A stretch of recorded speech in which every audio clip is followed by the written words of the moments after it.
우리 함께 나눌 말씀은 에베소서 6장 10절부터 우리 20절까지 말씀입니다. 에베소서 6장 10절부터 20절까지 말씀. 에베소서 6장 10절부터 20절까지 말씀 한 절씩 교독하면서 읽도록 하겠습니다. 끝으로 너희가 주 안에서와 그 힘의 능력으로 강건하여지고 마귀의 관계를 능히 대적하기 위하여 하나님의 전신갑주를 입으라. 우리의 씨름은 혈과 육을 상대하는 것이 아니요 통치자들과 권세들과 이 어둠의 세상 주관자들과 하늘에 있는 악의 영들을 상대함이라. 그러므로 하나님의 전신갑주를 취하라. 이는 악한 날에 너희가 능히 대적하고 모든 일을 행한 후에 서기 위함이라. 그런즉 서서 진리로 너희 허리띠를 띠고 의의 호심경을 붙이고 평안의 복음이 준비한 것으로 신을 신고 모든 것 위에 믿음의 방패를 가지고 이로써 능히 악한 자의 모든 불화살을 소멸하고 구원의 투구와 성령의 검 곧 하나님의 말씀을 가지라. 모든 기도와 간구를 하되 항상 성령 안에서 기도하고 이를 위하여 깨어 구하기를 항상 힘쓰며 여러 성도를 위하여 구하라. 또 나를 위하여 구할 것은 내게 말씀을 주사 나로 입을 열어 복음의 비밀을 담대히 알리게 하옵소서 할 것이니. 함께 있습니다. 이 일을 위하여 내가 쇠사슬에 매인 사신이 된 것은 나로 이 일에 당연히 할 말을 담대히 하게 하려 함이니라. 아멘. 예, 이제 오늘 이제 드디어 우리는 영적 군사들이 갖춰야 될 이 전신갑주 중에 이 마지막 무기인 성령의 검까지 오게 되었습니다. 우리가 되게 감사하게도 또 이 성령의 검 또 하나님의 전신갑주에 대해서는 이렇게 이야기할 때 현장 예배를 통해서 함께 모든 것들을 나누게 되었고요. 또 성령의 검에 대해서는 또 온라인 예배로 이렇게 나누게 되는데 이건 역시 또 하나님의 뜻과 계획과 섭리가 있다라고 생각되어집니다. 그래서 이제 오늘 이 마지막 무기인 성령의 검까지 오게 되었습니다. 이 성령의 검은 모든 방어 장비를 갖춘 후에 들게 되는 것이고 이 성령의 검만이 유일한 공격용 무기인데요. 그러면 도대체 이 성령의 검이라는 건 어떤 것을 의미하게 되는 걸까요? 저는 여러 각도로 이 부분에 대해서 조사해보고 또 묵상해보고 또 설교도 들어보고 이 많은 것들을 살펴보게 되었습니다. 그리고 하나님께 기도하면서 주님께서 지금 이 시대에 주시는 메시지가 무엇인가에 대해서 살펴보게 되었고 또 이것을 현재 우리가 또 어떤 식으로 해석해야 되는가에 대해서 집중적으로 생각을 해보게 되었는데요. 일단 지금 우리는 이 위기 가운데 살고 있죠. 정말 여러 가지 위기가 우리에게 찾아왔습니다. 삶 속에서, 생활 속에서, 관계 속에서 어찌할 수 없는 새로운 시대에 우리가 돌입하고 말았는데요. 이러한 위기가 이제 전문가들이 예측하기로는 한 내년 말쯤 가야 종식될 것이다. 이렇게 우리에게 알려주고 있습니다. 특히 현재는 이제 우리가 현재 우리가 겪고 있는 상황을 보면 현재 교회는 마치 이제 코로나를 생산해내는 것 같은 누명을 쓰고 있고 또 교회만 오면 이 코로나에 걸리는 것처럼 세상에서는 많은 이야기를 하고 있는 형편입니다. 하지만 여러분들이 지금 이 많은 기사들을 통해서 보고 있는 것처럼 지금 코로나의 감염은 이 교회에서 퍼지는 아쉬움도 분명히 있어요. 정말 아쉽게도 있지만 사실 교회에서뿐 아니라 세상 곳곳에서도 여러 가지 퍼지고 있습니다. 잘 아는 것처럼 커피숍 또 극단 또 운동교실 등등 정말 많은 곳에서 일어나고 있는데 심지어 안타까운 것은 이 교회 다니는 사람들마저도 이제 운동과 커피숍과 식당은 다 이렇게 괜찮을 거다 생각하면서도 이 교회는 안 된다 이런 생각을 하게 되는 그런 상황에 이르게 되었습니다. 그런 와중에 터지게 된 몇몇 교회 문제들은 더욱더 이 사람들과 또 우리들조차 그 일반화의 오류에 빠지게 만드는 그런 상황에 들어서게 됩니다. 그래서 심지어 이런 일이 터지자 교회를 다닌다고 하는 사람들도요, 이때는 이때다 하고 그동안 하지 못했던 그런 욕을 교회 욕을 하는 사람들도 생기게 되고 성도들의 그런 마음을 뒤흔드는 것이 참 속상했던 한 주였습니다. 그런 와중에 오히려 저에게는 정말 감사한 일이 한 가지 있었어요. 어떤 일이냐면 제가 이제 SNS로 이제 어떤 분이 저에게 한 댓글을 달아주셨는데 그분이 저에게 이런 말을 전달해 주셨습니다. 목사님, 저 기억하시죠? 그래도 교회 본분을 잘 지켜주시고 우리 신도들을 잘 돌보아 주세요. 저는 교회가 잘하고 있다는 것을 잘 알고 있습니다. 이렇게 하면서 저에게 그 페이스북으로 이 댓글을 달아주셨습니다. 사실 이분이 저에게 그렇게 그 댓글을 달아줬다는 자체가 참 의아스러웠는데, 왜냐하면 이분은 교회도 다니지 않는 분이십니다. 그리고 물론 역북동에 지금 거주하고 계시고 또 이제 어떤 사업을 하고 계시는 분인데요. 이분이 저에게 갑자기 그렇게 걱정이 됐는지, 또 이제 교회가 잘하고 있다는 것을 잘 알고 있는지 모르겠지만 예수도 믿지 않는 분이신데 그 메시지를 받고 보니까 그 어떤 사람이 했던 위로보다 너무 큰 위로가 되더라고요. 왜냐하면 서로 교인들끼리는 뭐 위로할 수 있죠. 야, 우리 잘하고 있으니까 괜찮아 하는데, 오히려 일반인이 저에게 얘기하시기를 정말 교회가 잘하고 있다는 거 정말 잘 알고 있어요. 그리고 또 신성교회가 잘하고 있다는 걸 알고 있습니다. 그러니까 그 목사님의 신념대로 잘 성도들을 지켜주시고 잘 돌보아 주시고 그렇게 신자들을 잘 돌봐 주세요라고 얘기하는데, 그 댓글을 보는데요, 막 눈물이 나고 굉장히 마음속에서 어떤 감동이 찾아오게 되었습니다. 그러니까 일단은 이런 상황 속에서 우리가 해야 될 일은요, 무엇보다 위로인 것 같아요. 그래서 저는 여러분들에게 좀 부탁하고 축복하는 것은 우리 성도들이 오늘 이번 시간을 보낼 때 무엇보다도 서로 위로하고 또 격려하고 또 힘을 내보자고 하는 그런 위로가 필요할 것 같습니다. 그런 의미에서 저는 이 자리에서 우리 성도님들을 좀 위로하기를 소망합니다. 사랑하는 성도 여러분, 그동안도 열심히 자기 자리를 지키면서 예수 믿고 살아가는 일에 여념이 없던 우리 성도님들을 간절히 축복하고요. 또 하나님이 여러분들과 함께 하시기를 바라면서 나아가 이 전염병의 위기 속에서도 하나님의 손길이 우리 모두를 보호하는 은혜가 있기를 주의 이름으로 간절히 축원합니다. 낮에도 밤에도 우리를 보호하시는 하나님, 또 우리가 하나님께 모든 소망을 두고 우리들의 위기를, 신성교회의 아픔을, 한국교회의 그런 위험을 잘 흘려보내는 중요한 때가 되기를 주의 이름으로 위로하고 여러분들을 격려합니다. 여러분 주변에 가족들이 있거나 누군가와 함께 영상으로 예배를 드리고 있다면 한번 어깨를 툭툭 쳐주면서 야, 잘하고 있다. 앞으로도 우리 함께 이 신앙의 길을 잘 걷자. 우리는 승리할 것이다라고 고백하는 시간을 한번 가졌으면 좋을 것 같습니다. 그래서 여러분 오늘 이 예배의 시간이, 또 가족끼리 예배하는 그 시간이 그 위로의 시간이 되기를 주의 이름으로 간절히 축원합니다. 하지만 여기서 우리는 이렇게 멈출 수는 없겠죠. 그러니까 우리가 그냥 위로만 하고 응원만 한다고 이 모든 문제가 해결되는 것은 또 아닌 것 같습니다. 분명히 우리가 위로도 해야 되고요, 응원도 있어야 되고 격려도 있어야 되겠죠. 하지만 이 시간을 통해서 우리는 내 자신을, 또 우리 교회와 한국교회의 현실을 좀 되돌아보는 모습도 당연히 필요합니다. 그런 면에서 또 저에게 다가온 말씀이 한 가지 있었는데요. 그 말씀은 바로 말라기 1장 6절부터 10절인데 이렇게 나타나 있습니다. 너희가 나를 진정 두려워하느냐? 너희가 바로 내 이름을 위함이 아니라 멸시하는 자들이다. 너희는 내 제단을 더럽힌 예물을 드리며 예배를 드린다. 하나님이 너희를 좋게 보시겠느냐? 누가 성전문을 닫아 걸어서 너희들이 내 제단에 헛된 예배를 드리지 못하게 하면 좋겠다.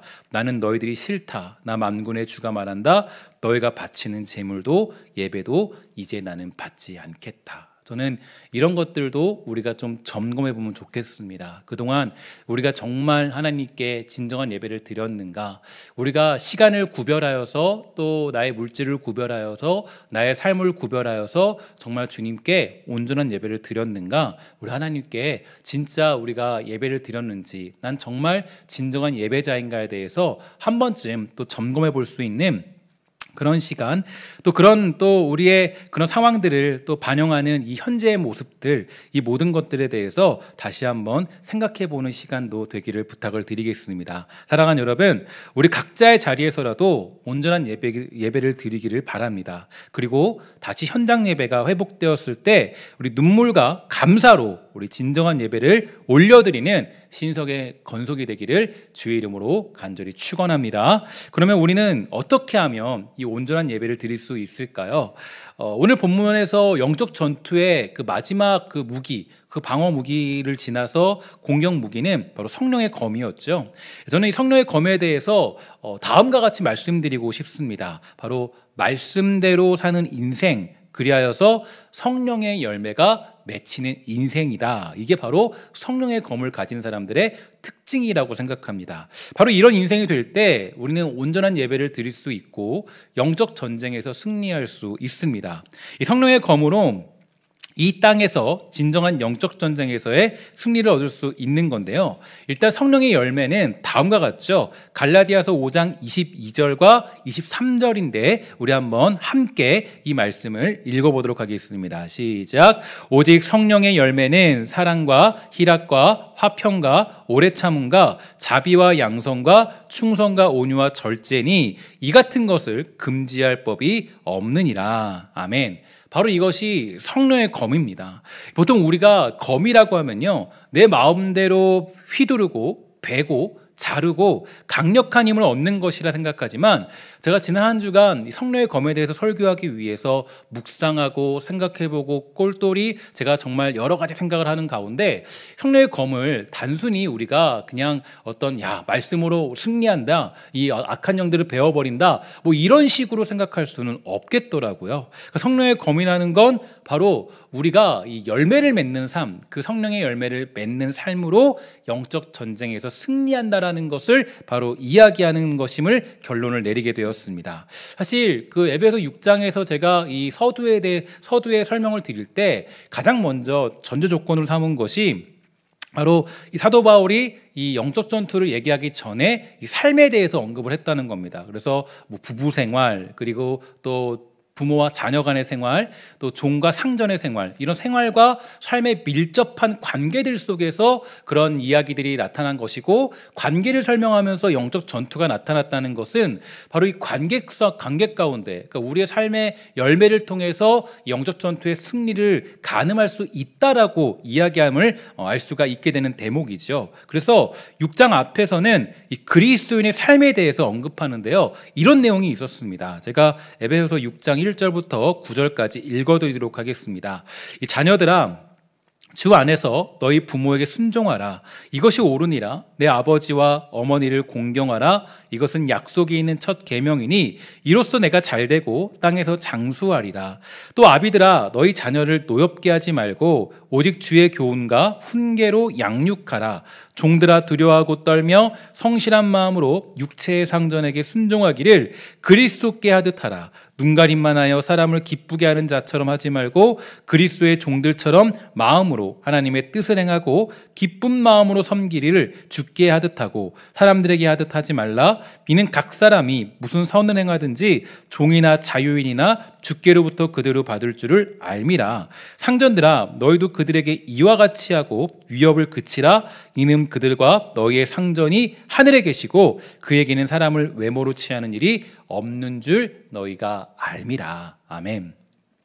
이처럼 영적 전쟁 앞에 전반적인 우리의 삶과 이 사회의 관계를 설명했다는 것은 결국에 영적 전쟁에서의 승리는 삶 속에서 말씀대로 살아내는 것이고, 곧 악한 영들을 대적하여서 승리하는 결과가 그 성령의 열매라는 것을 의미합니다. 그런데 이 많은 경우에 우리가 영적 전쟁에서 승리했다라고 한다면 무엇을 쟁취해내고 얻어내고 우리의 뜻대로 어떤 결과를 이루어내는 것이라 생각합니다. 하지만 영적 전쟁의 승리는 전혀 그런 것이 아니겠죠.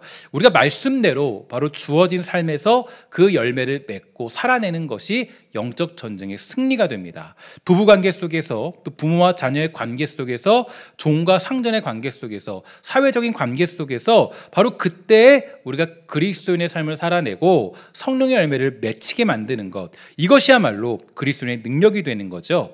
결국에 말씀이 이 삶에서 실현되지 못하면, 이 말씀과 삶이 따로 놀기 시작하면 그것이야말로 영적 전쟁에서 실패하는 것과 같다라는 겁니다. 이 성경에서 삶의 열매는 이 무엇보다 중요한 개념으로 다루어지고 있는데요, 마태복음 3장 8절에 보니까 그러므로 회개에 합당한 열매를 맺고 맺고 이렇게 말하고 있고요. 또 나는 포도나무요 너희는 가지라. 그가 내 안에 내가 그 안에 거하면 사람이 열매를 많이 맺나니 나를 떠나서는 너희가 아무것도 할 수 없다라고 우리 주님께서 말씀해 주셨습니다. 또한 예수 그리스도로 말미암아 의의 열매가 가득하여서 하나님의 영광과 찬송이 되기를 원하노라 이렇게 말해 주었고, 심지어 마태복음 7장 15절과 20절을 보면 이렇게 말해 줍니다. 거짓 선지자들을 삼가라. 양의 옷을 입고 너희에게 나오나 속에는 노략질하는 일이라. 그들의 열매로 그들을 알지니 가시나무에서 포도를 또는 엉겅퀴에서 무화과를 따겠느냐. 이와 같이 좋은 나무마다 아름다운 열매를 맺고 못된 나무가 나쁜 열매를 맺나니 좋은 나무가 나쁜 열매를 맺을 수 없고 못된 나무가 아름다운 열매를 맺을 수 없느니라. 아름다운 열매를 맺지 아니하는 나무마다 찍혀서 불에 던져주니라. 이러므로 그들의 열매로 그들을 알리라. 이게 우리에게 주어지는 메시지예요. 그러니까 따라서 우리의 영적인 승리, 내가 성령의 검으로 내가 이 악한 영을 이겨내고 거룩한 전쟁에 승리했다. 이것은 바로 성령의 열매가 우리의 삶 가운데 맺히는 것입니다. 근데 보통 우리는 이 영적 전쟁에서 승리했다라고 하면 사실 이런 식으로 해석하지 않죠. 대부분 다른 식으로 해석할 때가 많이 있어요. 우리가 원하는 일들을 이뤘다, 내가 어떻게 했다, 우리가 기도했더니 그 땅이 주어졌다, 이런 식으로 영적 전쟁을 해석할 때가 많이 있죠. 그러나 제가 봤을 때 이 사도 바울이 우리에게 언급해주고 있는 이 성령의 검의 능력은 우리가 이 성령의 열매를 맺히는 것임을 저는 다시 한번 확인할 수 있었습니다. 그래서 제가 이것과 맞물려서 다음 주부터는 우리의 삶을 점검하고 신앙을 점검할 수 있는 이 성령의 열매에 대해서 살펴볼 예정입니다. 그래서 저는 우리 사랑하는 신성의 권속들이 이 성령의 열매가 주렁주렁 맺혀서 진정한 영적 전쟁의 승리를 이루어내는 진정한 그리스도인이 되기를 주의 이름으로 간절히 소망합니다. 하지만 우리는 이 말씀 또한 또 잘 기억을 해야 돼요. 갈라디아서 5장 16절부터 17절 말씀인데요. 이렇게 말하고 있습니다. 내가 이르노니 너희는 성령을 따라 행하라. 그리하면 육체의 욕심을 이루지 아니하리라. 육체의 소욕은 성령을 거스르고 성령은 육체를 거스르나니 이 둘이 서로 대적함으로 너희가 원하는 것을 하지 못하게 하려 함이라. 이렇게 말하고 있습니다. 그러니까 우리는 그 누구도 육체의 소욕에서 자유로울 수 없다라는 거죠. 아무리 성령 충만한 사람도, 기도를 열심히 한 사람도, 말씀을 열심히 공부한 사람도 이런 상황에서 해제될 수는 없습니다. 오히려 신앙이 깊은 사람일수록 영적 전쟁이 전면적으로 노출되어서 성령을 거스르기 원하는 육체의 소욕의 공격이 더욱 극심해지기 마련이기 때문인데요. 바로 이것이 성령의 열매를 맺는 데 있어서 우리가 기억해야 될 중요한 전제 조건입니다. 심지어 믿음의 대사도라고 불렸던 사도 바울이 뭐라 그랬습니까? 저는 성경이 아주 우리에게 너무나도 중요한 사실을 알려주고 있는데, 사도 바울이 자기의 연약함을 너무 잘 고백하고 있기 때문이에요. 사도 바울 하면은 마치 이 바늘로 찔러도 피 한 방울 안 나올 것 같이 경건해 보이고 거룩해 보였다면, 우리가 어떻게 믿음 생활을 하고 어떻게 우리가 신앙생활을 할 수 있겠습니까? 그런데 사도 바울도 자기의 연약함과 또 문제에 대해서 너무나도 잘 고백하고 있음이 성경에 나타나고 있습니다. 이렇게 말하고 있어요. 로마서 7장 19절 23절인데요. 내가 원하는 바 선을 행하지 아니하고 도리어 원하지 아니하는 바 악을 행하는도다. 만일 내가 원하지 아니하는 그것을 하면 이를 행하는 자는 내가 아니요 내 속에 거하는 죄니라. 내 속사람으로는 하나님의 법을 즐거워하되 내 지체 속에서 한 다른 법이 내 마음의 법과 싸워 내 지체 속에 있는 죄의 법으로 나를 사로잡는 것을 보는도다. 그리고 결론적으로 우리에게 사도 바울이 얘기해 줍니다. 너무 잘하는 문장이죠. 오라 나는 곤고한 사람이로다. 이 사망의 몸에서 누가 나를 건져내랴. 사도 바울의 고백이에요. 그러니까 성령의 열매를 맺힌다라는 건 사실 우리의 힘으로는 불가능하고 또 우리의 힘으로는 그것을 감당할 수 없다라는 겁니다. 그러니까 바울이 고백하고 있는 거예요. 그러니까 저는 사도 바울이 이런 고백을 했다면 정말 우리가 살아가는 데 있어서 얼마나 성령의 열매를 맺히는 게 힘들고 어렵고 복잡하고 힘든 일인가를 확인할 수 있는 겁니다. 특히 사도 바울은요, 이 많은 믿음의 사람들이 존경하며 따르던 사람이었습니다. 신앙의 핵심과 중심을 지키던 사람이었죠. 그런데 그가 말해요. 나는 공고한 사람이로다. 다시 말해서 자기의 그 마음 속에서 또 자기의 영혼 속에서 이 엄청난 싸움이 벌어지고 있다는 겁니다. 이런 면에서 우린 너무 이 거룩한 척하거나 경건한 척하는 위선을 버려야 돼요. 사실 우리는 거룩하지도 경건하지도 않죠. 여러분, 우리가 이 구분을 잘 하셔야 됩니다. 우리는 경건하지도 거룩하지도 않아요. 경건한 척, 거룩한 척 하니까 실패할 때가 많이 있는 겁니다. 사도 바울도 얼마나 솔직한 모습을 보입니까? 그러니까 그 솔직함 속에서 하나님의 은혜를 구하고 그 은혜로 말미암아 성령의 열매를 맺게 되는 인생을 살게 되었습니다. 반면에 바리새인들이나 유대인들은요, 자신들이 거룩한 줄 알았어요. 내가 율법을 지키면 나는 거룩한 육체를 가진 사람이야. 나는 어떤 것들을 지키면, 규례를 지키면 나는 거룩한 사람이야. 율법을 지키는 자기 자신이 경건하다는 착각에 빠졌습니다. 그래서 주님은 그들에게 말씀하시죠. 회칠한 무덤 같다. 뜯어보면 냄새 난다는 거예요. 겉으로는 경건해 보이지만 야, 너 얼마나 더럽고 냄새 나는지 알아? 너희들 독사의 자식들 같아. 아주 무서운 독을 품고 있는 존재들이야. 세상 앞에, 하나님 앞에 자기 연약함을 고백하고 하나님의 은혜로 살아가는 자기 자신을 발견하게 될 때 우리는 성령의 검을 가지고 이 땅에서 그 성령의 열매들을 맺게 되는 승리의 자리를 걸어갈 수 있다라는 거예요. 그래서 여러분, 우리가 이 성령의 검이라는 건 내가 이것을 쟁취해서 얻어내는 것이 아니에요. 내가 뭔가 연마하고 수련해가지고 야, 나 성령의 검을 얻었네, 그게 아니에요. 사실 그 성령의 검을 얻을 수 있는 가장 중요한 비결은 뭐냐면 사도 바울처럼 자기의 연약함을 고백할 줄 아는 사람으로부터 성령의 검을 가질 수 있는 축복이 주어지게 되는 겁니다. 사도 바울이 그러잖아요.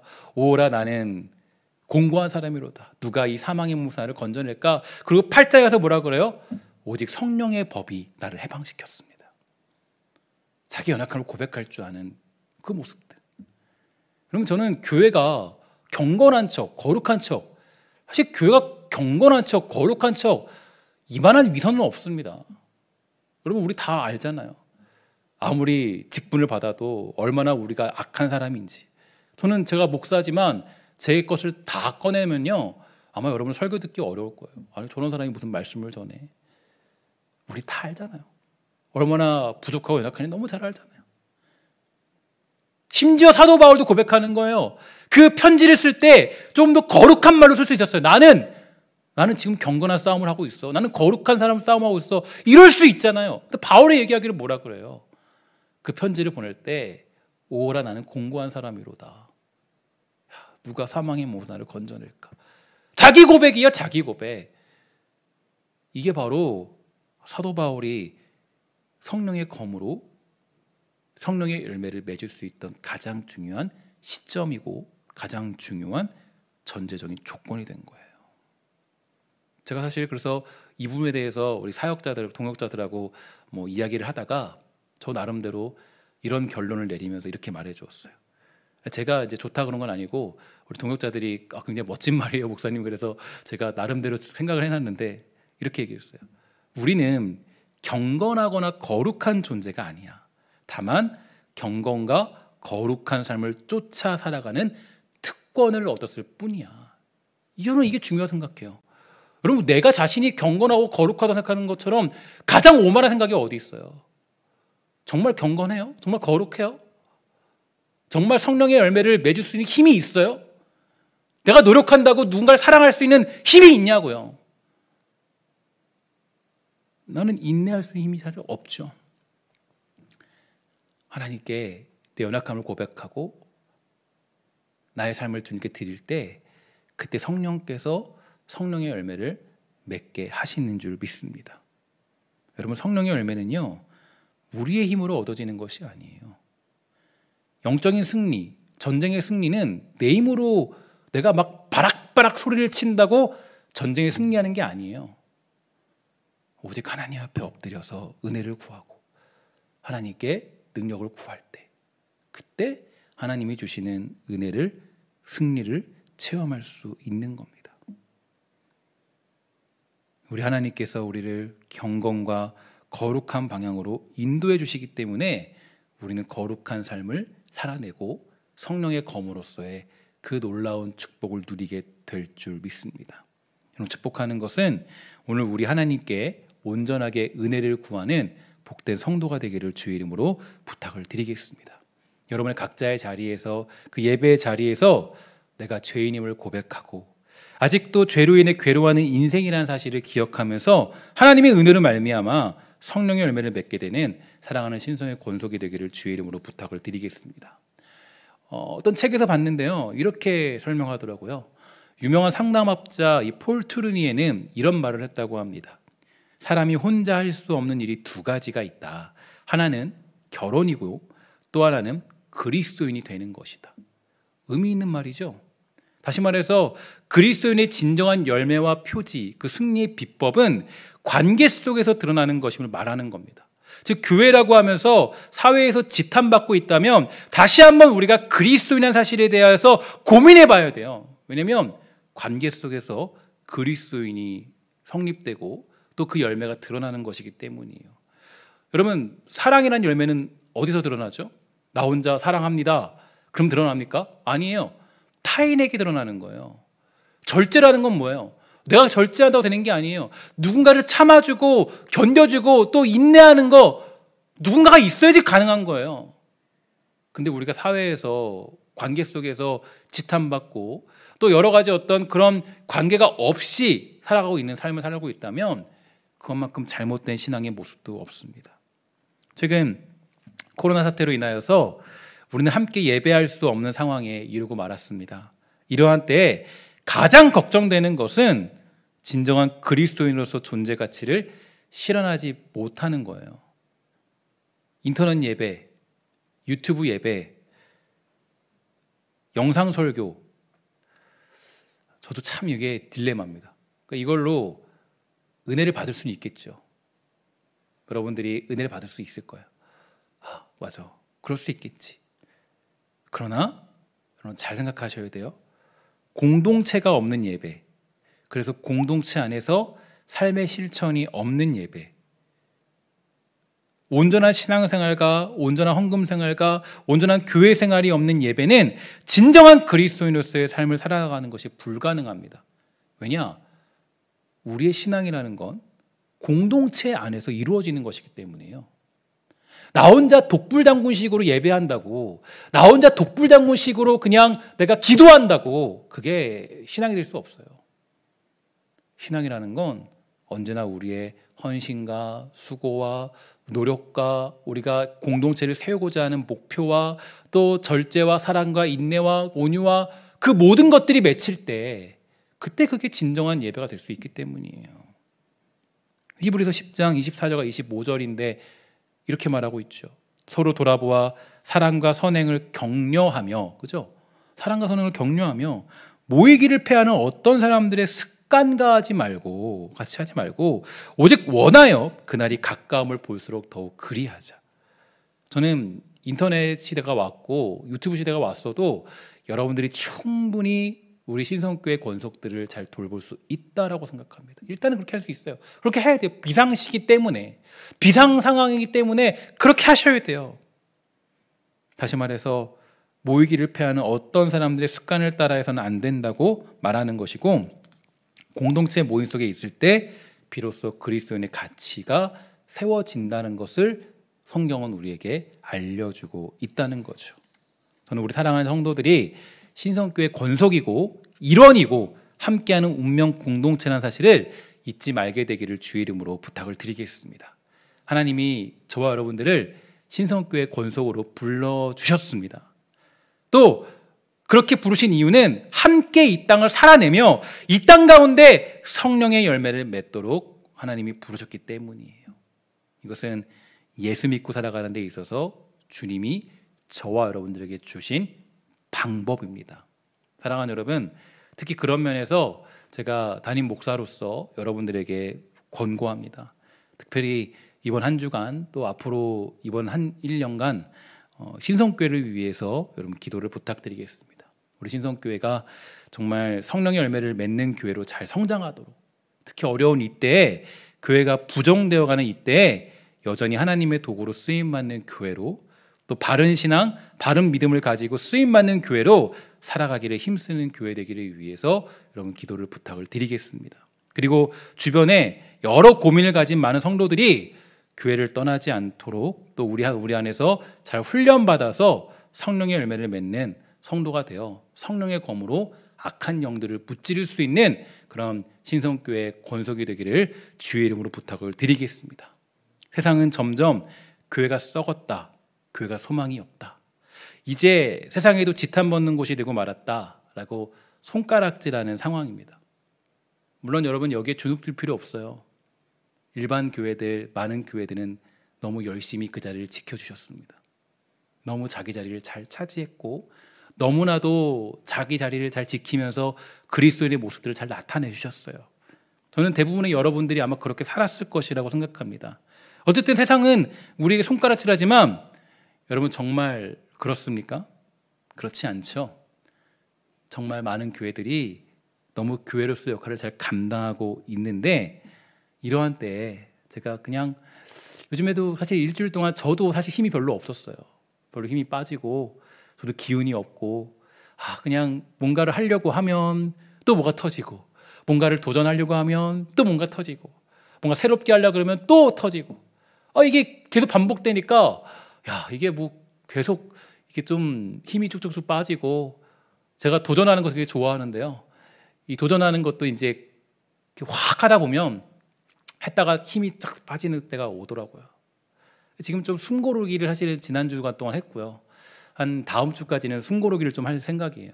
저 자신을 위해서도, 교회를 위해서도 조금 숨고르기를 좀 하고, 조금 다시 또 재정비해서 또 새로운 시대에 또 말 맞추어서 우리 열심히 또 신앙생활 감당해야 되죠. 저도 숨고르기를 하고 있는 상황입니다. 그래서 사실은 지금은 다른 생각하지 않고 그냥 조금 마음 편하게 생각을 잡고 이 신앙의 일들을 잘 견뎌내고 있는 순간이에요. 아마 여러분들도 그럴 거라 생각해요. 얼마나 힘드십니까? 그 마스크 쓰고 다니면서, 그죠? 요즘에 코로나 블루라고 그래서 이 우울증의 전조 증상 같은 것들이 많이 나타나고 있고, 굉장히 여러분들 힘들 거라 생각합니다. 여러분 그래도 힘내십시오. 제가 그래서 이제 이런 순간들을 보내면서 그냥 이건 뭐 설교와 어떻게 보면 뭐 이제 어떤 상관이 있을지 모르겠지만, 그냥 제가 그냥 마음속에 여러분들 나누고 싶은 찬양이 하나 있어서 제가 새벽기도 맡았을 때도 틀어드렸고, 또 이제 아까 설교 그 찬양 예배 시작 전에 틀어드렸는데, 그냥 이 찬양이 여러분들 나누고 싶었어요. 이 찬양의 가사가 굉장히 힘이 됐고, 굉장히 저에게도 능력이 됐고, 너무나도 그냥 하나님 맞죠? 그렇죠? 이런 생각이 드는 그런 찬양이었습니다. 우리를 사용하소서라는 찬양인데, 여러분 잘 아는 찬양일 겁니다. 여러분 한번 이 찬양을 제가 이제 틀어드릴 텐데요. 그거 이제 틀어드릴 때 여러분 그 자리에서 그냥 그 찬양의 가사를 묵상하시면서 다시 한번 우리들의 마음을 점검하고 했으면 좋을 것 같습니다. 우리 그 찬양 함께 우리 부르면서 또 찬양 듣도록 하겠습니다.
영상 보시면서 아마도 가사를 묵상할 수 있었을 텐데요.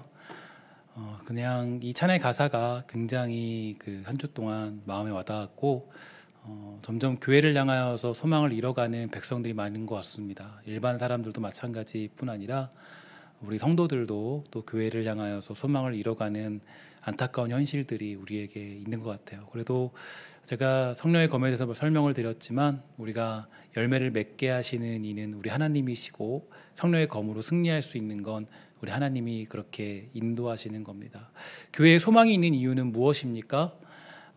바로 우리 하나님이 여전히 우리에게 소망을 두고 계시고 여전히 우리 남은 자로 우리를 세워주셔서 우리가 교회를 교회되게 예배를 예배되게 만들고자 하는 하나님의 뜻이 있기 때문인 줄 믿습니다.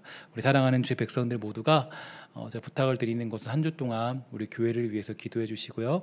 이따 광고 때도 설명을 드리겠지만 알람으로 9시, 1시, 10시에 여러분 알람을 맞춰주셔서 그때마다 우리 신성교회를 위해서 성도들을 위해서 우리 기도해주는 그런 한 2주간 정도의 시간을 가져주시기를 주의 이름으로 부탁을 드리겠습니다. 기도하겠습니다. 하나님, 우리가 교회를 교회되게 예배를 예배되게 하나님께 은혜를 구합니다.